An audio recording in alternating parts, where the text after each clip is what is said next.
his MA and PhD in economics from Andhra University. He has taught postgraduate students during the last 39 years at different universities.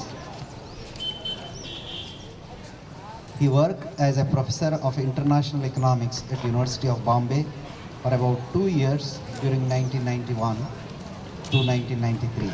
He was the head of the Department of Economics at the University of Hyderabad for about 3 years during 99-2012. He was also the Dean of School of Social Science, University of Hyderabad for 3 years during 2009-12.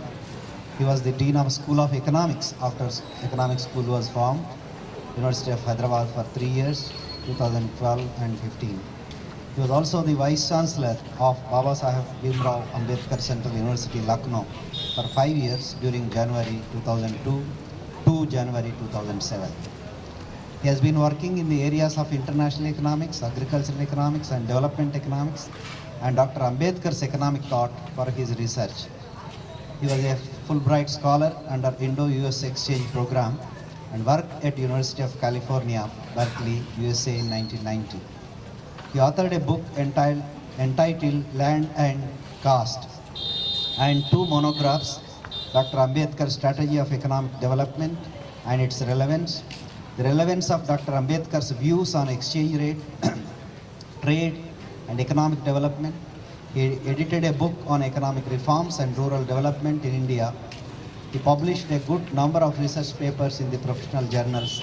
He also produced a good number of PhD degrees. I want to add 1 or 2 things about particularly land. He emphasized in his entire writings the importance of land and particularly to Dalits. And even there are so many people who emphasize on land, but he emphasized so much because in country like India, and anyway, the Dalits are not, in a way, they do not have now that kind of opportunity to come to towns, cities, and do the very good jobs here. So the only alternative, that is because of a systemic problem. Now, systemic problem is you don't have any great employment opportunities in urban India, and day by day they are coming, they are getting reduced. So the only way for Dalits is land. And he emphasized land so much so that in many conferences he has been addressed by some economists. He is a land economist. His name itself became a land economist. So the other point is about Ambedkar's economic thought. I think in India, I think it needs to be mentioned. He is the first person who brought the economic ideas of Ambedkar. There are so many others who talked about political, cultural, other things, but economic ideas in India, he first brought when he was working in Bombay University. First time he brought out what are the ideas of Ambedkar for economic development. And after that only you have all other scholars who just followed and then studied. So that way it is very much necessary to understand Ambedkar's economic ideas and importance of land in the development of not only Dalits, development of this country. He served also as a member of Research Council, Management Committee and Government Body of Dr. Baba Saheb Ambedkar National Institute of Social Sciences, Maho, during 94-99. Was a member of Executive Council of Northeastern Hill University, Shillong, and the governing body of Kendriya Vidyalaya Sangathan, New Delhi. He was a member of Board of Governors of Giri Institute of Development Studies, Lucknow, and chairman of various NAC peer committees. Was a member of Agriculture Commission appointed by Government of Andhra Pradesh in 2004. He was also chairperson, member of various expert committees of UGC New Delhi. He was also member of Executive Council of University of Bihar and of course our own university many years. He is also member of the high-level committee now constituted by the Government of India for restructuring of Food Corporation of India. And this is just some few details. So now, I think now I will request Professor Nancharaya to give his talk.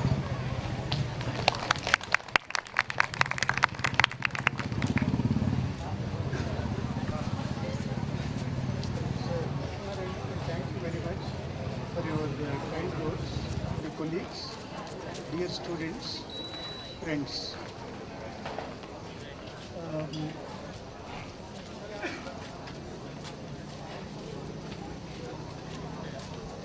When Dr. Vijay asked me to speak here,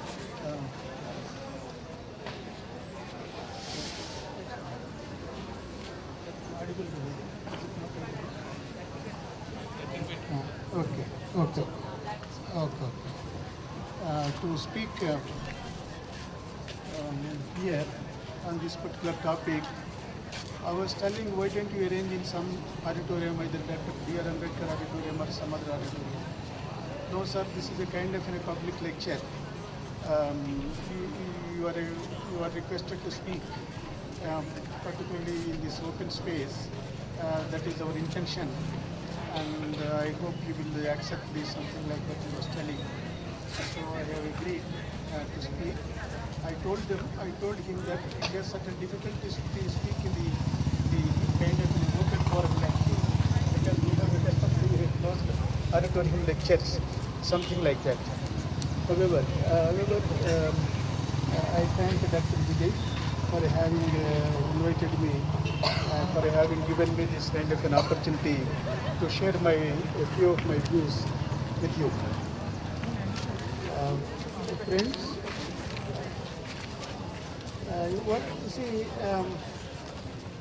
I have prepared a kind of a paper on land, labor and Dalits post-independence period.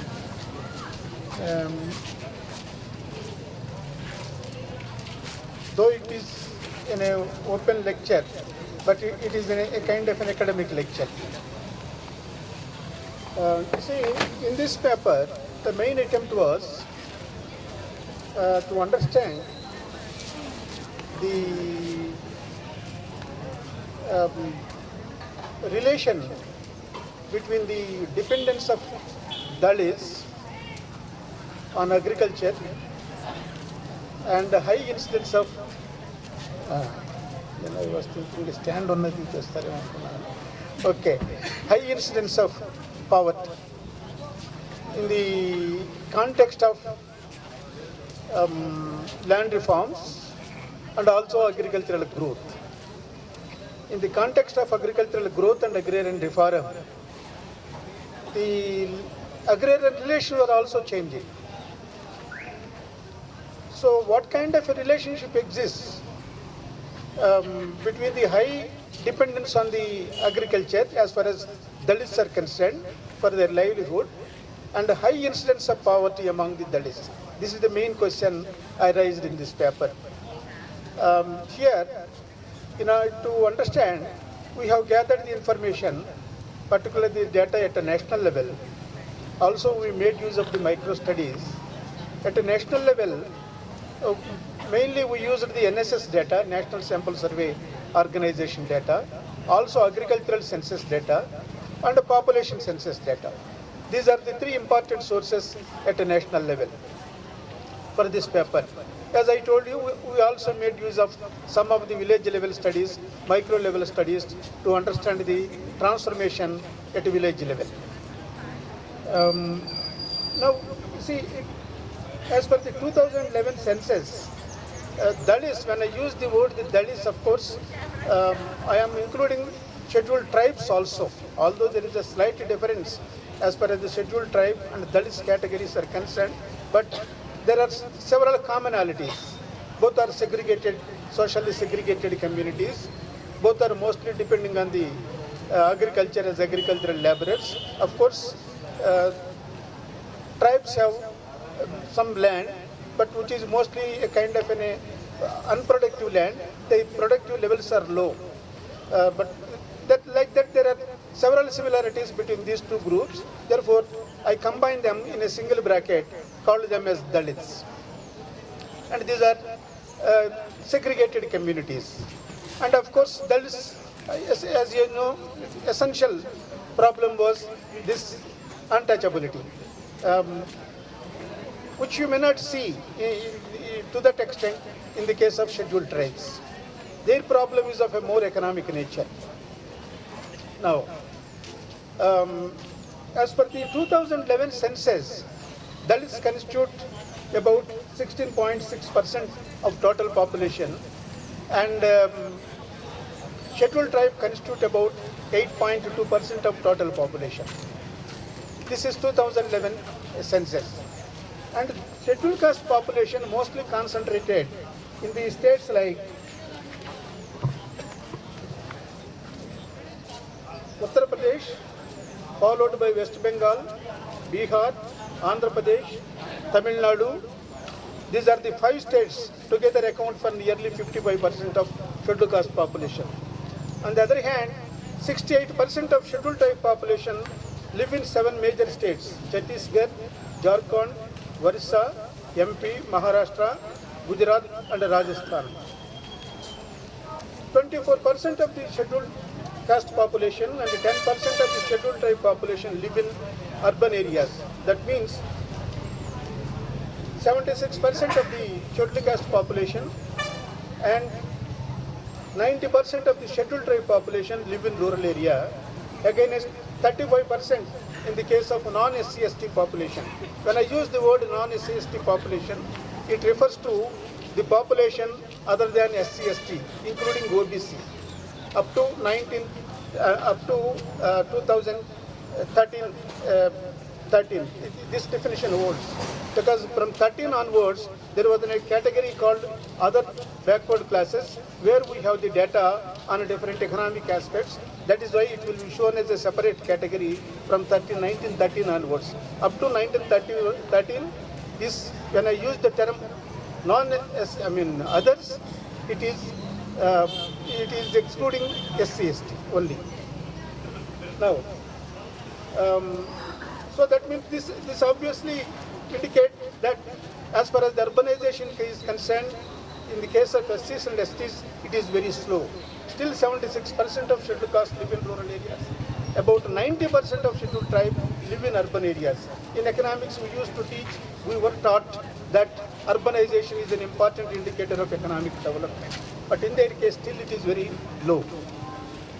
Other thing, as far as work participation rate is concerned, the work participation rate is higher among SCs and also STs.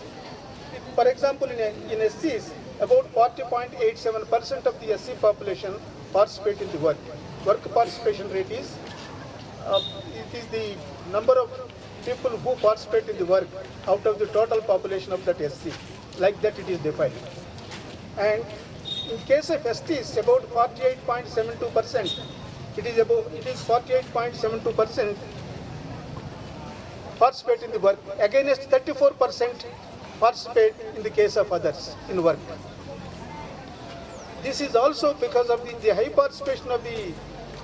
participation in work is also because of the fact that work participation rate of women among SCs, particularly STs, it is about 55.5% in case of STs and 33.6% in case of SCs, while it is only 30% among the others. So this clearly shows that the work participation rate is much higher, particularly in the case of scheduled tribe and also in the scheduled castes compared to the others. Now, when we quickly look at the occupational distribution, 2011 census, we also notice that even today, 2011 census although I use the word even today, 2011 census, about 45 to 46% of the total workforce of scheduled castes still are agricultural laborers. They are agricultural laborers. Similarly, nearly 40% of STs, more than 36% of STs are agricultural laborers. And as cultivators, this is about 24% as cultivators. So this is the case with the STs also. STs still slightly better as far as the cultivators are concerned. Particularly scheduled castes, if you take them, more than 60% depend on, nearly 62% depend on agriculture for their livelihood, either as cultivators or as the agricultural laborers. Same is the case with scheduled tribe also. Now, the point I try to say is, since they are heavily depending on agriculture for their livelihood, please remember, although about 24% of the workforce among the SC is the cultivator class, but these are mostly marginal farmers. Please remember this, mostly marginal farmers. No question of large farmers or something like that. So since they are heavily depending on agriculture even today for their livelihood, naturally, I mean, here,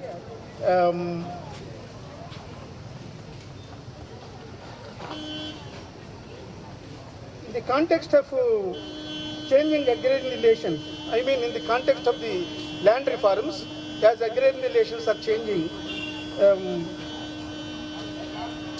what is happening to the status of Dalits? Whether there is any improvement in the status of Dalits, an upward movement in the status of Dalits. When I use the word, when I refer to rural Dalits, and when I talk of their status, it means or upward mobility.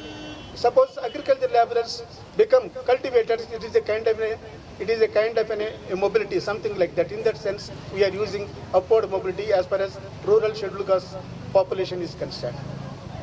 Of course, upward mobility also refers to their movement, upward movement, entering into the non-farming, gainful employment, skilled work.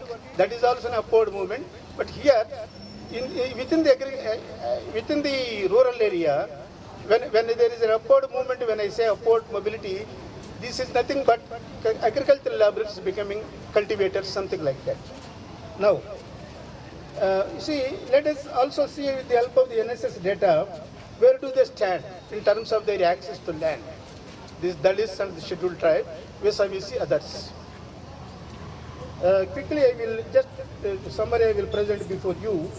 You see, this is the data pertaining to the different periods of time, that is from 1982, 1992, 2003, 2013 at different points of time like this, and which shows in case of scheduled caste, their rural households constitute about, on average, about 20% of the total rural households in India. And the latest figures are 2013. And this is decadal information I am presenting before you. But as far as their share in the land is concerned, you know, they were sharing about, on average, about 10%, right from 1982 onwards.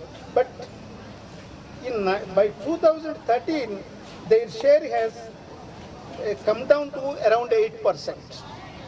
There is a decline in the share of the land held by the Dalits over a period of time. It has come down to 8%, almost from 10%. In case of STs, their rural households constitute around 11%. Their land share is also almost around 11%. Proportionately, they are holding it. As I told you, because they live in the forest area, therefore they have some control over the forest land, but their productivity levels are very low and they very poor quality land. And the technology adopted there is also very low. So productivity levels are very low. But in the case of others I mean excluding OBC, say up to 2003 for example, in 2013 only OBC category exists here. It does not mean that it was not there previously, but as far as the data is concerned. And you see, the other households on average around 70%, 70% belong to other non-SC/ST households, but they control land about 80%. They control land about 80%, something more than the proportion of their households. But in 2013, OBC, whose rural households constitute about 44.5%, and they control more than 45% of the land. And this is the category which is the largest category in terms of number of households, rural households, also in terms of the share of the land held by them out of the total cultivable area. And as a result, the others category, which was previously 70%, something like that, it has come down to around 23%. But although it is 23%, but still it controls a land 32% others. So disproportionately high. This is the land distribution pattern as far as the different categories, social groups are concerned in rural India. So obviously you can understand that the position of the Dalits, particularly scheduled castes, in terms of their access to land still remains to be very low. That is the point I tried to say. Moreover, by 2013, their access has come down. The reasons we can look into later. The access has come down. Access to land has come down. That is around from 10% to 8%, something like that, by 2013.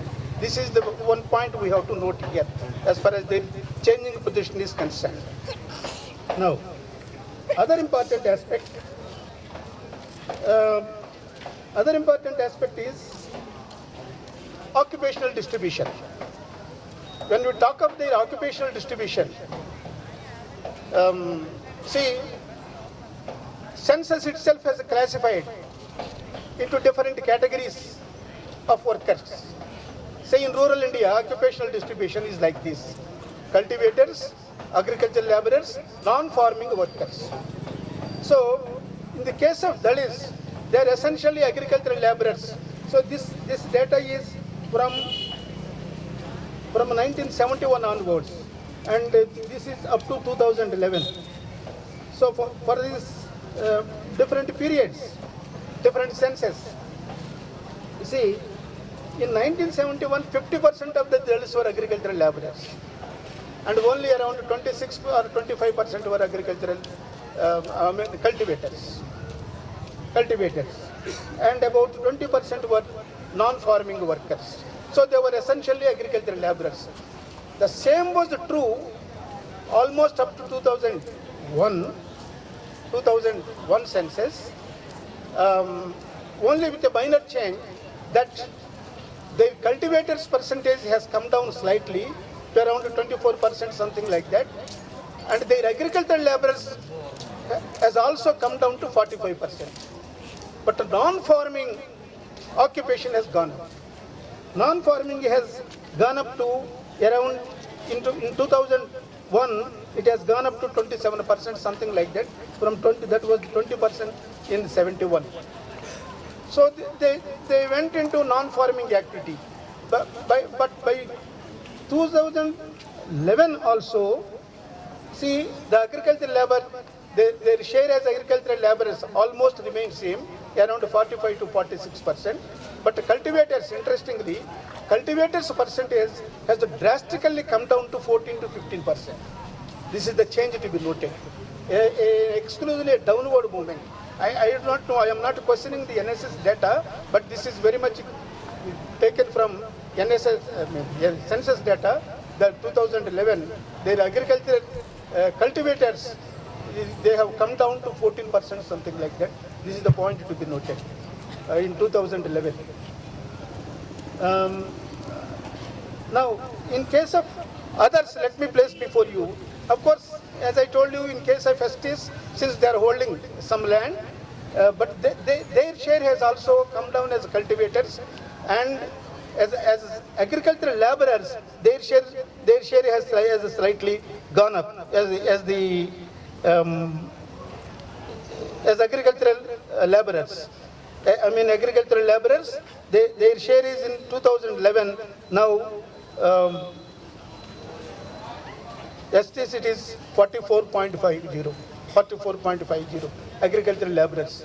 Other one, in case of the other population,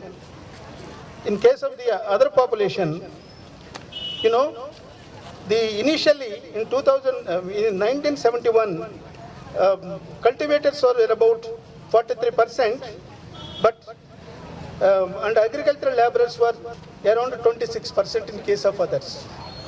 But in 2011, we look at agricultural share has come down to 25%, and agricultural laborers share has gone up to 30%. This is the change as far as agrarian relations are concerned. But here, what I try to say is, since particularly you are making an effort to understand the position of Dalits vis-a-vis others,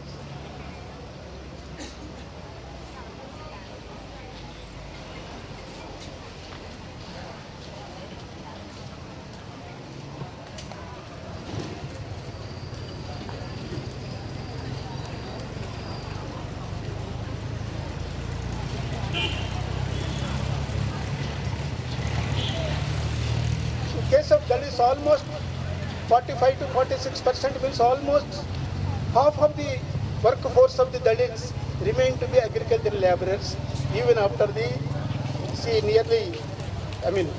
even after the 70 years of independence. This is the situation. During this whole period, there was a reform. The reform, I will come to that point. The reform was particularly land reform, and again agrarian reform in the sense new technology from mid 60s onwards, and later on implementation of the ceilings, land ceilings, redistribution of surplus land, something like that. And also from 91 onwards, different kinds of economic reforms. Despite all these things, the main objective of all these reforms, state used to say that improvement in the living standards of the particularly poor sections, particularly deprived sections. So in the light of this kind of a reform, even now, Dalits mostly remain to the agricultural laborers, mostly staying in the rural areas, and it is the case with the scheduled tribe also. Now what has happened during the last 65 to 70 years, particularly during the last all plan periods, last 65 years, what has happened? What has happened? What kind of process of change has taken place? Despite this, and why the benefits of this growth? There was growth, economic, particularly in the 80s also it was 5.5% economic growth, although it was only 3.5% during the 60s, 70s, but in 80s it was 5.5% economic growth. In 90s it is more than 6% on average. In last decade also it is more than 6 to 7%, although last 2 to 3 years it has come down. But on average there was a growth, economic growth. But of course, last decade and also before the last decade, the last 2 decades I mean, agricultural growth slightly suffered. It has come down to 2% in the post-reform period, post-economic reform period, liberalization period. But general growth was there. Despite this growth, their situation is like this. Mostly they are living as the agricultural landless laborers. And why it could not reach them? And if you look at the poverty figures, the poverty figures are like this.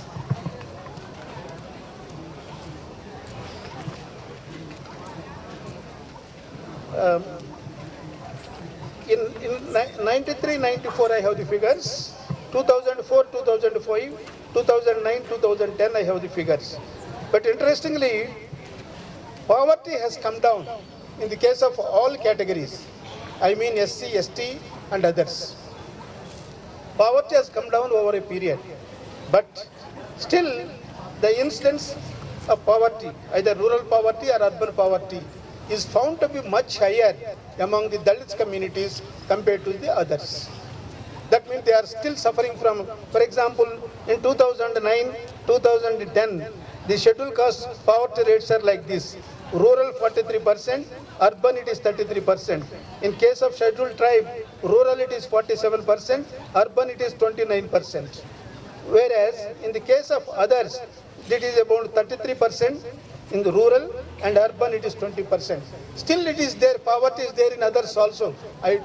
Only when we compare to others, the situation is worse as far as scheduled caste, scheduled tribe is concerned. I do not mean that there is a much improvement in the position of the others. Others' position also in terms of the poverty is concerned, it is also very poor situation. But when we compare the scheduled caste, still it is worse. So they suffer from acute poverty. So one reason was, as I was mentioning, the existing inequalities in the land distribution, because they heavily depend on agriculture. As the uh, agricultural laborers. This is one important reason. And second reason was that although there was some improvement as far as the real wages are concerned initially, but in the post-green revolution, the growth rate in the real wages were concerned, it is almost stagnated. There is no much improvement in rural India as far as real wages are concerned. Now,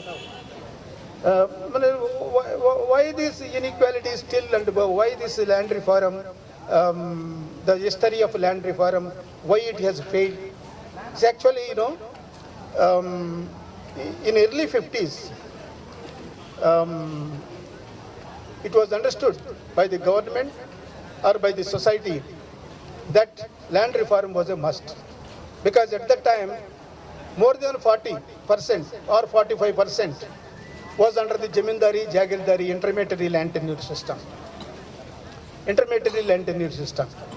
So therefore, there was an immediate need for abolition of the Jamindari, Jagirdari, because this is a notorious system.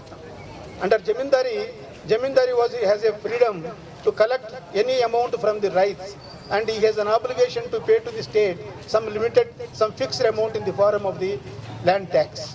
But he can collect any amount, he has all kinds of a freedom, and he can displace the farmers as he likes, and he can exploit the farmers. That is the situation.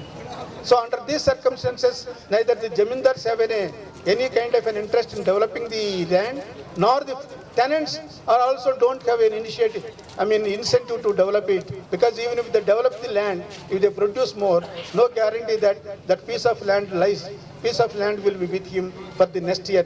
Jamindar may take it away and give it to somebody else for a higher rent. So there was a determined effort to abolish it, and they have abolished it. Although there was some opposition from the Jamindar class, it could be overcome without much difficulty, because these are the people who are away from the land, who are away from the people, and who are politically weak, although they are economically strong. But this abolition has some defects. The defects were, number one, it has, lot of compensation has been paid to the Jamindars, erstwhile Jamindars. Lot of compensation has been paid to these Jamindars at the time of abolishing this intermediary land tenure system. And the Jamindars, they not only got a lot of money, they could also retain lot of land under their control, saying that it is under their personal cultivation. It is not under the tenant, it is under their personal cultivation. Other defect of this law was that actually land did not reach the actual teller of the land, because the land was redistributed during the 50s. Some Dantawala, eminent agriculture economist from Bombay, he mentions that around 20 million farmers have been given ownership rights, conferred ownership rights upon the land. But the difficulty was only statutory tenants got the land. Statutory tenants, I mean to say that the tenants whose names are shown in the records, they are called as the statutory tenants. Therefore, they were only given land at the time of abolishing this intermediary land tenure system. But actual tillers, these tenants, these statutory tenants, have a sub-chain of tenants who come from weaker sections, who come from poor families, actual tillers. They could not get the land. This is the greatest defect as far as the abolition of the intermediary land tenure system is concerned. However, the very abolition of intermediary land tenure system, I say, it is a desired step to the extent that this intermediary land tenure system had disappeared. So to that extent it is desired. There were some defects, agree. But that kind of an exploitative system has gone. To that extent, agrarian relations have definitely improved to that extent. After 50s, again, attempt has been made, because very objective of the land reform was to bring the equity and also to raise the productivity. Intermediate land tenure system has gone, but equity could not be achieved in the agrarian system. Therefore, Indian government and state governments realized that there is a need for putting the ceilings and redistributing the surplus lands. They did so through enactment of various land legislations. But interestingly, despite that, you see, the land did not reach the poorer sections. The land has reached these intermediate sections. Intermediate sections means, as I said, this intermediately land tenure system has gone, but the land has passed the hands, but reached the dominant peasant communities in the rural India. The old Jamindari, Jagirdari has gone, but reached the hands of the dominant peasant communities. And because of the various loopholes in the ceiling lands, the ceiling has also been a failure in this country. I will just mention, even today the concentration of the land, that is inequality in the distribution of land. In simple one or two sentences, I can say that looking at the operational holdings distribution today, you see, the top 25% controls the 75% land even today. The bottom 75% of the holdings control only 25% of the land. That is the inequality. And this inequality is generally we measure in terms of a concentration ratio. That is what is called as a Gini concentration ratio. I will just mention to you. See, in terms of ownership holdings, this concentration ratio is 0.731. In 1960-61, it is from NSS data only. And in 1970-71, it is 0.709. And 80-81, 0.712. 1991, 0.710. And 2002-2003, 0.741. 2013-14, 0.72. That means it is almost remain the same during the last 5 decades. From 1960 onwards, there is no decline as far as the concentration ratio is concerned. This is what we call Gini concentration ratio, and this higher the value of this concentration ratio, higher the degree of inequality. Of course, in the case of operational holdings, concentration is slightly lower. It is around 0.58, something like that, throughout these years on average. But in the case of ownership holdings, still it is more than 0.7, something like that. It is very high concentration ratio. Therefore, the question is, there is a land reform, there is a land ceiling act, redistribution of land, but why still concentration continues? Because with the loopholes in the land reform, the land has passed the hands. There are micro studies to this extent. At a village level, we have examined. I also published something which was mentioned in the introduction, that land and caste, which went into these, where you see the land has passed the hand, but the land has passed into the dominant peasant caste. It did not reach the lower strata. That kind of in a transition has taken place. So this is another one. Now, interestingly, when you look at when you try to understand the incidence of poverty,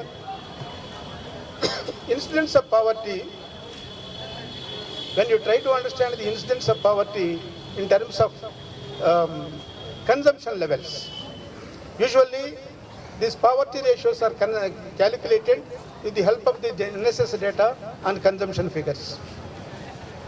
Now, let me also explain.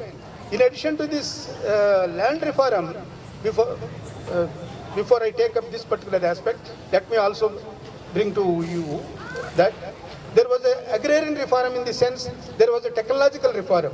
That is what we call green revolution. The green revolution. But it's the post-green revolution period in India, there was a tremendous increase in the agricultural production, particularly food production. For example, on the eve of independence, that is in not on the eve of independence, in 1950-51, actual figures are like this. Around 48 million tons were produced for a population of about 30 crore. But today, it is more than 250 million tons.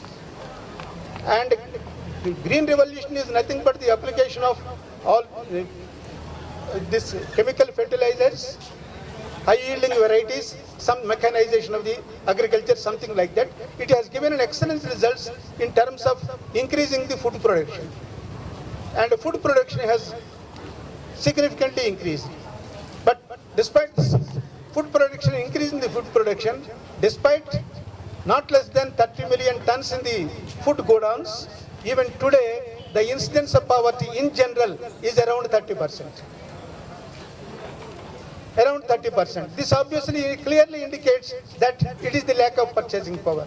This also shows that in the post-green revolution period, also benefits are there, growth benefits are there, but they were cornered by top strata who have an access to modern inputs, while bottom strata who do not have modern inputs, they could not gain much. These are small and marginal farmers particularly could not gain. Of course, it is also a fact that in agriculturally prosperous areas where there is a green revolution, the wages were better, the situation was better in terms of money wages compared to the backward regions. But interestingly, the gap between the rich and the poor in these agriculturally prosperous areas is very high. Saying, as I was mentioning, in terms of the consumption levels, for example, the consumption levels of poorer sections like scheduled castes also increased in states like Punjab, Haryana. Their consumption levels also gone up, where there was an agricultural prosperity, agricultural growth, much growth compared to Madhya Pradesh, Orissa and some other backward states. But the thing is, the gap is wider between the scheduled caste consumption, per capita consumption of a scheduled caste households and the per capita consumption of other households in the case of agriculturally prosperous areas like Punjab compared to the backward areas in the states like Orissa. So the gap is higher, but consumption levels have also gone up in the case of these poorer sections like scheduled castes also in the agriculturally prosperous areas. Let us note that point. But the gap is widening. Gap is wider because of they didn't have the access to land asset, which is income generating asset. And since incomes have gone up in the post-green revolution disproportionately, I mean more than proportionately, higher the size of the owning of the land, larger the income levels. Because they have got much benefit, therefore the consumption levels are very high, whereas in the case of poorer sections it is not the case, their consumption levels are very low. So the point I try to say is, although there is some benefit for poorer sections in the terms of money wages in the agriculturally prosperous areas, but the gap between rich and poor is high in the agriculturally prosperous areas compared to the backward states. So this is a kind of an agrarian change in the post-green revolution period. But just now I have explained to you that despite this land reform, despite this technological reform, although there was a growth, because of the structural problems, because the structure remained to be skewed, the distribution of the land assets remained to be skewed, naturally the growth benefits did not percolate down to the lower strata to the extent that is desired. That is the point. To the extent that is desired, therefore it is a structural problem. Somebody was arguing green revolution has also brought several other problems because of the use of chemical fertilizers, pesticides and all these things, soil erosion and all those things. Okay, there were some problems, but by virtue of green revolution, we could resolve the food problem. Please remember this. Otherwise, before that, you are importing, requesting America under PL 480, lot of wheat from under PL 480 because there was a question of survival in later 60s and early 70s as far as India was concerned. This problem could be overcome by Indians through this green revolution. To that effect, definitely green revolution was a desired one. However, these inequalities, why rich got much more benefit, poor could not get the required benefit, something like that. This is an institutional problem. This is a problem of distributional aspect. That is where state has to play an important role in bringing the necessary institutional reform. That is where, unlike other countries, neighboring countries like South Korea, Taiwan, and Singapore, some other East Asian countries, where agrarian structures became more egalitarian because of the reform, land reform.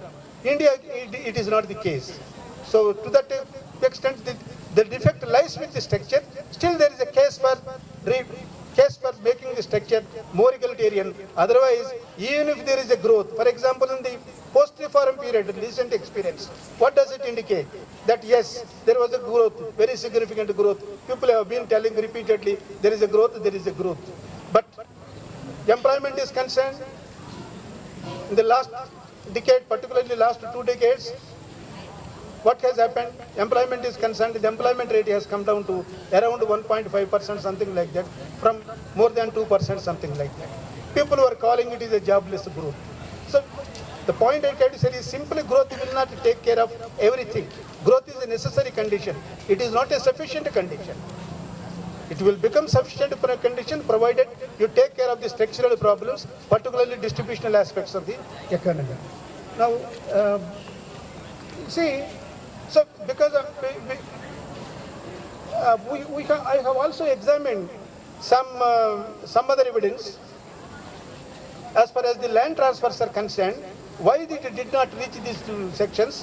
Why actually, what is coming in their way? Number one, obviously, it is the caste which comes in the way. Secondly, when the land comes to the market, it is their poor economic position which doesn't allow them to buy the land. And in the land market also there was some kind of a discrimination. Some studies were showing that a landowner of an upper caste preferred to sell it to his neighbor who belongs to the same caste rather than selling it to the poorer sections people. Something like that. Some kind of incidents were also there. Point I try to say is mostly because when due to land legislation, the lowest strata could not gain, and due to market forces also they could not gain because they didn't have the economic access to the market, to the land market, I mean to say. Therefore, they remained poor. I have also reviewed a few studies which went into the land transfers in Andhra Pradesh, Uttar Pradesh, somewhere else. They have also came out with, after the abolition of Jamindari Jagirdari, the large land owning class got the benefit of the land, abolition of Jamindari Jagirdari. But in the next phase, afterwards, the land has passed from this large land owning class. That is what these economists were also calling as a dominant non-cultivating caste. A dominant non-cultivating caste to the cultivating caste. The land has gone into, in the process, even upper strata of the OBC also could gain the land. But as far as the Dalits are concerned, even if they have a little benefit, but that is of a meager nature, it did not reach much to them. I mean, to the expected level, desired level, it did not happen because of the factors I have explained. It is not only my study, also the study of others I am citing. Now, interesting thing is this land concentration and agrarian relations have another dimension in India. That dimension is that the atrocities on Dalits is also associated with this land concentration.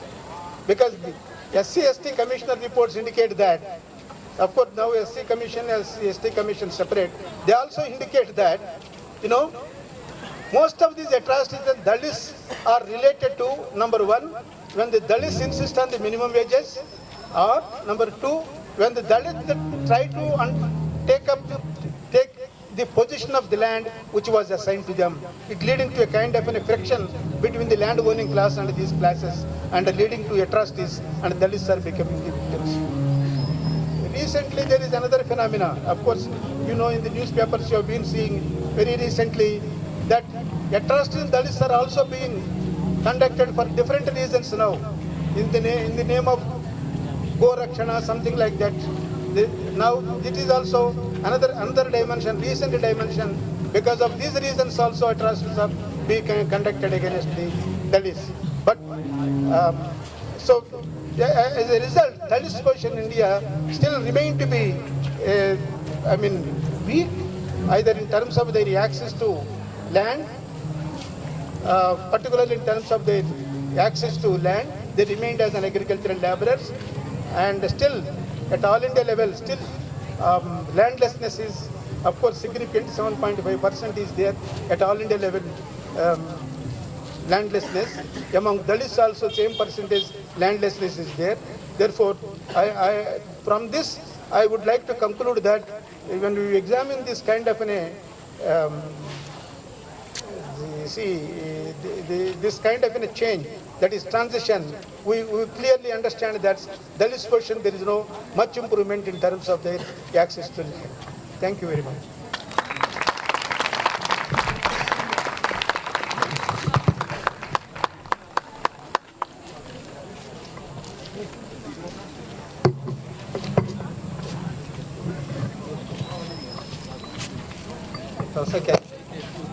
So if you have any questions, please raise your hand and I'll pass the mic to you.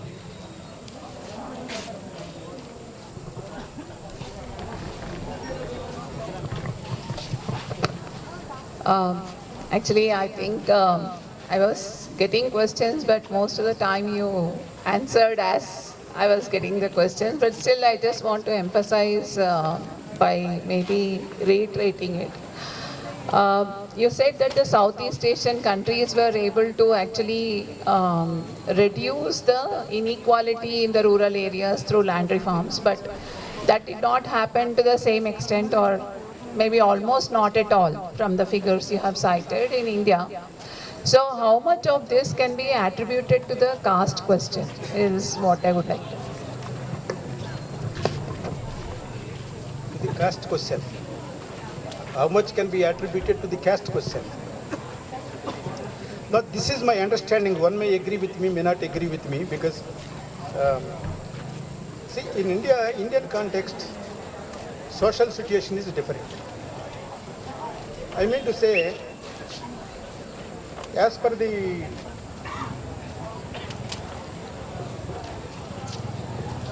religious norms or social norms,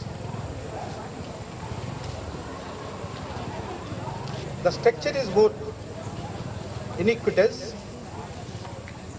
All powers are concentrated, either social, economic, political, are concentrated in top state of the society, and at the same time there were religious directions or instructions or whatever it may be, sanctions, that so-and-so community should not hold any kind of any property. They didn't have any right to property. They should not own jewelry. They should not have any access to education. They should not come to the mainstream of the life, and they don't have a right to own any property. And even when they work, they should accept whatever the age that is given by the master without questioning. No bargaining power of wage. They should accept. So historically, if you look at the social history, historically centuries for centuries, these communities, whom we call particularly Dalits, they didn't have any kind of an economic and social and human rights. And the question of sharing property did not arise there. So they started poor. In economics, our teachers used to teach in the development economics that we are poor because we started poor. That is the first slogan we learned when we joined MA. We are poor because we started poor. Because they used to say developed nations are very rich because they have a lot of capital. They started rich, therefore they became rich. So like that they used to tell, we are poor because we started like this. Here also these communities, they started poor. Historically, they were suppressed. They were suppressed. If you read the Annihilation of Caste, Ambedkar cites a number of examples how this Dalit community was humiliated in different contexts. One should read that Annihilation of Castes. So because of these historical reasons, in this country, the wealth was also distributed initially, before independence I mean to say. This analysis is post-independence period. Before independence, in the orthodox caste system, in the traditional caste system, which was very rigid system, a closed system, where, you see, the wealth was also distributed depending on the status of a person in a particular community. Therefore, this is the main difference when we compare our situation with others, where you don't see this kind of a problem, where you don't see this kind of a problem. This caste comes in a way, Ambedkar says somewhere, caste is a monster which comes in your path which comes in our path every time.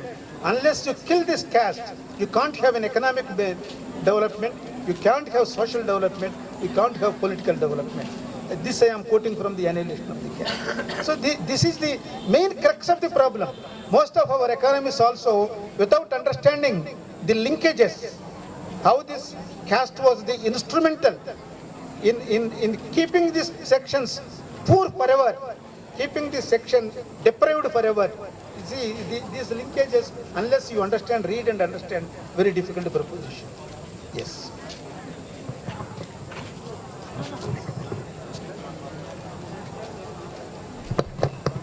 I understand land as a resource is a very important, but my question is in the context of where we are witnessing there is a huge agriculture farmer suicide or debt in agriculture. It's a structural problem itself. In this context, and another one is what Ambedkar said about moving towards urban, moving towards cities. How much it is desirable in this context for a future movement for a rural Dalit to be a cultivator.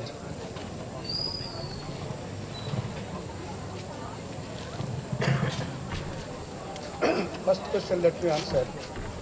My view is, land is the source of income generation in rural, main source. Not only just a source of income generation, it is also a source of power and prestige, social status. It is a symbol of social status, number one. And once he owns a land which assures some income, his bargaining power also increases. And when his bargaining power increases, as a small cultivator, also as a wage worker, his income position, his economic position definitely improves. When his economic position improves, naturally he will be in a position to send his children to the school. Even for sending the children to the school, making them to study, making them educated, some economic base, some economic start, besides your motivation, that economic base is essential. I am one of those who strongly believe that the first generation people from these categories who come to the higher levels of education, many of them, at least many of them, have some kind of a base, some kind of their parents, some little economic base which enabled them to send their children to the schools. That is the one point. That is the linkage I try to explain. You can expand it further. Second thing, farmer suicide. Most of the suicides, even my student did work on the farmer suicide in whole Andhra Pradesh, restful Andhra Pradesh. He found that most important reasons were one debt problem, crop failure problems, spurious seeds, something like that, all these problems. But mostly these suicides took place in the case of marginal and small farmers because they cannot absorb the shocks. Not only economic reasons, as a matter of fact, there are non-economic reasons also. Insults inflicted by the money lenders on them. And use of this borrowed money for the non-economic purposes, something like that.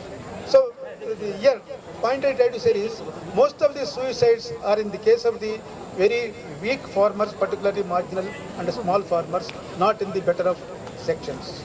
Therefore, if these weak farmers are having the necessary support from the state, which is supposed to do that, which is an obligation, as a matter of fact, in terms of extending technology, in terms of extending capital, in terms of extending market support, in terms of prices, I mean to say, if it ensures suitable prices, these things could be arrested to larger extent. So that is the solution for as far as the suicides are concerned. We don't discourage the farmers not to cultivate the land because it is not giving the proper, it is not viable or something like that. It will be viable provided state also plays its own important role, which is the case with these neighboring nations, East Asian countries. Even in America, I can cite an example. under Home Rule, Homestead Act, under Homestead Act, hundreds of acres have been distributed to the farmers who are ready to go there and stay there and cultivate the land at a meager price initially. It is a 400 years of history, America's history. That is how farmers were encouraged in a country which is known as a capitalist country today, where everything is decided by the market, we believe, but the state played such an important role. But in South Korea, I was telling that state had played a very important role in the form of land reform and redistribution of land and raising the agricultural productivity, something like that. Now, second question, coming to the Ambedkar's Ambedkar's paper, that is remedies for the small holdings in India, 1918, which appeared in the Indian Society of Agricultural Economics, very monumental work, wherein he argues that one solution, taking into account the experience of these industrial nations, where as on date, not more than 4 to 6% of the workforce depends on agriculture, the rest could be moved to the non-agriculture, non-farming sectors. Here also, there is already overcrowding of the problem. He calls it as an idle labor. There is already idle labor in Indian agriculture, which is overburdened because they don't have any alternatives to go. They are remaining on the agriculture, which is also causing other important problem of subdivision and fragmentation. To avoid the subdivision and fragmentation, small holdings, scatter holdings problems, better you must see that this workforce is shifted to the non-agricultural activities, that is nothing but the urbanization. He has suggested in those days, maybe he has taken the experience of the other industrial nations, and he was advocating as a sound strategy for shifting this, for solving the problem of Indian agriculture through shift to the non-agriculture sectors. And now, of course, government also speaks urbanization, this and that. But main point is, and thrust should be the shifting of the workforce, which is idle mostly, disguised in Indian agriculture, that should be shifted to the non-agricultural activities. That only leads to the development. I think we'll stop the question session here. You can take questions offline if Professor is around for some more time.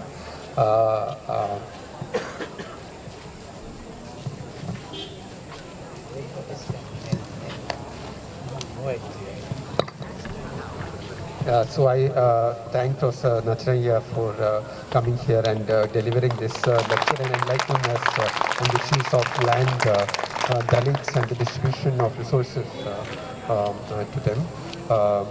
Thank you all for coming over here today evening to listen to this talk.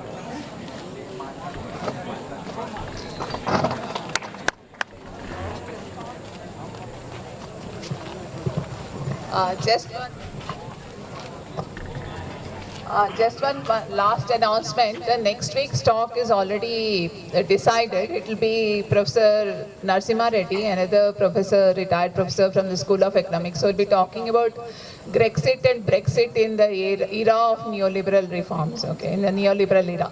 So it's basically about the referendum in Greece, where the people of Greece decided that they should get out of European Union, though their government did not really do it, and Brexit, which has happened recently.